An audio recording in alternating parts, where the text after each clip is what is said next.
America's White Table by Margot Thesis Raven, illustrated by Mike Benny. It was just a little white table, but it brought tears of pride to my Uncle John's eyes the Veterans Day he came for dinner and stood by it, set for one person, even though nobody would be eating at it. It was just a little white table, but earlier that day Mama had told Gretchen, Samantha, and me the little white table we were setting for Veterans Day was just like the ones that have stood across America in the dining halls of the Army, Navy, Marine Corps, and Air Force since the Vietnam War ended. The tables honor the men and women who served in America's armed forces, especially those missing in action, our MIAs, and those held prisoner of war, our POWs. It was just a little white table, but it felt as big as America when we helped Mama put each item on it, and she told us why it was so important. We use a small table, girls, she explained first, to show one soldier's lonely battle against many. We cover it with a white cloth to honor a soldier's pure heart when he answers his country's call to duty. We place a lemon slice and grains of salt on a plate to show a captive soldier's bitter fate and the tears of families waiting for loved ones to return, she continued. We push an empty chair to the table for the missing soldiers who are not here. We lay a black napkin for the sorrow of captivity and turn over a glass for the meal that won't be eaten, she said. We place a white candle for peace and finally a red rose in a vase tied with a red ribbon for the hope that all our missing will one day return. Mama finished speaking just as sunlight spilled on the table and filled the overturned glass.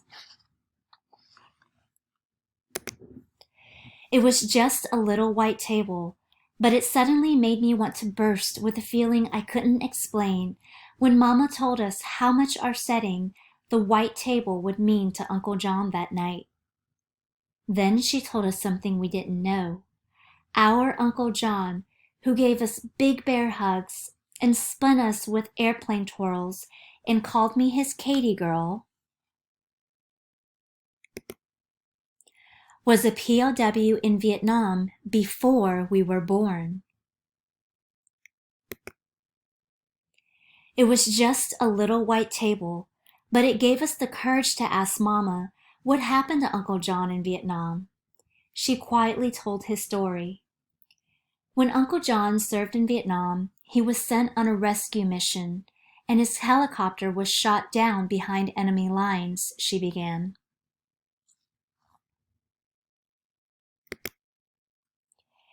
And he and his 3 crew members were taken prisoner. One crew member named Mike had serious wounds from the crash, but Uncle John and the other men tried to help Mike get better and persuaded a guard to bring Mike medicine. Then one day when a guard looked away, Uncle John and the others had a chance to escape, but Mike was still too sick to go, so Uncle John stayed behind because he wouldn't leave a fellow soldier alone, so far from home. But how did Uncle John get free? We asked Mama. Sometime later, Uncle John had a chance to escape again, and somehow he was able to take Mike with him, carrying him on his back and collecting just enough rainwater in big leaves to keep them alive until Uncle John found an American infantry unit to help them. But even though Uncle John did everything he could to bring Mike home alive, Mike's wounds were just too serious and he died before the rescue helicopter landed. I know that Mike was only 20 years old and he dreamed of playing football, but he loved America enough to give up his life for his country when duty called.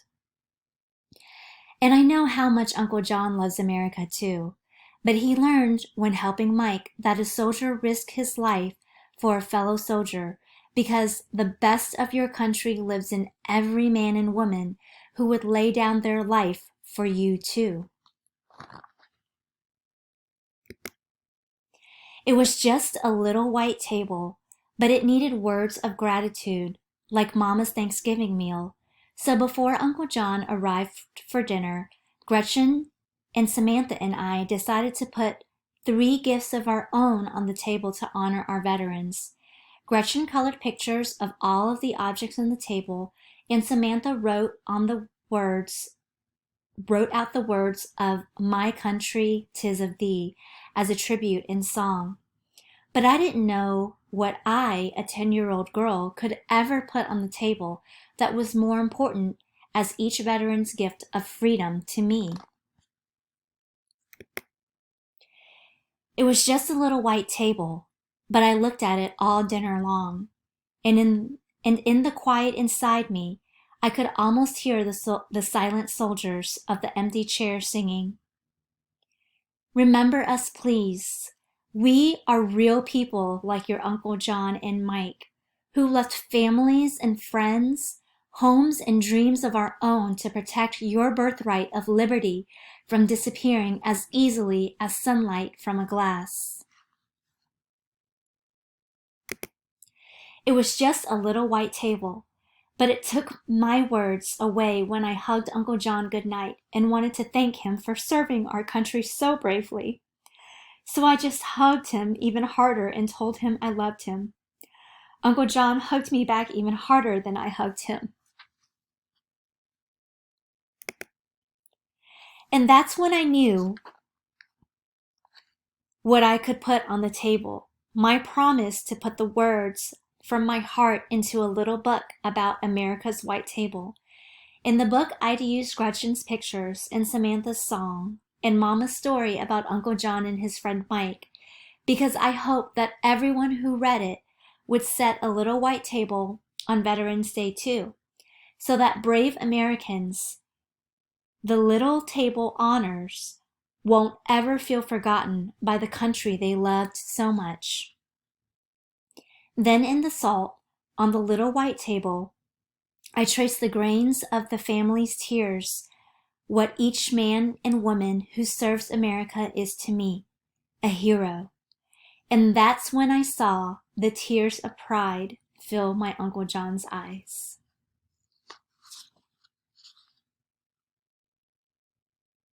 The end.